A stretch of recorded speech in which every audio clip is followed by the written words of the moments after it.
अस्सलामुअलैकुम वरहमतुल्लाहि वबरकातुहू। नाज़रीन, कैसे हैं आप? ठीक ठाक?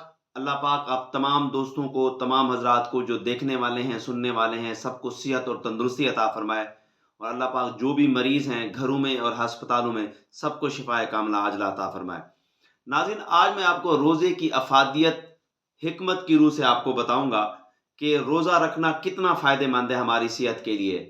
वैसे तो जो अल्लाह पाक के अहकामात हैं और हमारे प्यारे नबी हज़रत मोहम्मद मुस्तफ़ा सल्लल्लाहु अलैहि वसल्लम की सुन्नत मुबारक है, और जो फ़राइज़ हैं उसमें तो सरासर फ़वाइद ही फ़वाइद हैं हमारी ज़िंदगी के लिए और हमारी सेहत के लिए।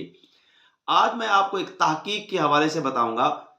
ये एक साइंसी तहकीक है कि अगर आपके जिस्म में किसी जगह पे कोई ट्यूमर है, या फिर कोई किडनी में स्टोन है, कोई पथरी हो गई है, तो उस पथरी में या उस ट्यूमर में वो तमाम चीज़ें, वो तमाम न्यूट्रिशंस मौजूद होते हैं जो इंसानी सेहत को चाहिए होते हैं, जो इंसानी सेहत को और इंसानी जिस्म को चाहिए होते हैं। क्योंकि जिस्म उसको तहलील नहीं कर पा रहा होता, तो वो सारी इकट्ठी होकर एक तो ट्यूमर बन जाता है या फिर वो पथरियाँ बन जाती हैं।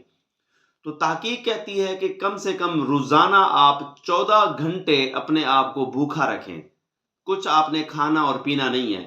तो जब 14 घंटे तक आप मुसलसल कुछ खाएँगे नहीं या पिएँगे नहीं, तो आपके जिस्म को वो चीज़ें चाहिए होती हैं, जिसमें पोटेशियम है, मैग्नीशियम है, विटामिन है, प्रोटीन है, शुगर है।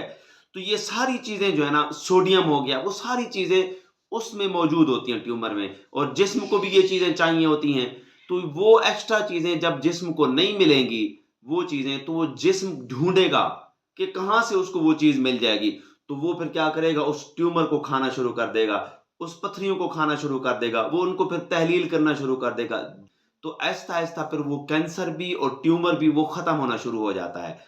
तो रोज़े की ये है अफ़ादियत। अल्लाह पाक ने तो हमें, हमारे प्यारे नबी हज़रत मोहम्मद मुस्तफ़ा सल्लल्लाहु अलैहि वसल्लम ने तो हमें ये इनाम दिया है रमज़ान मुबारक।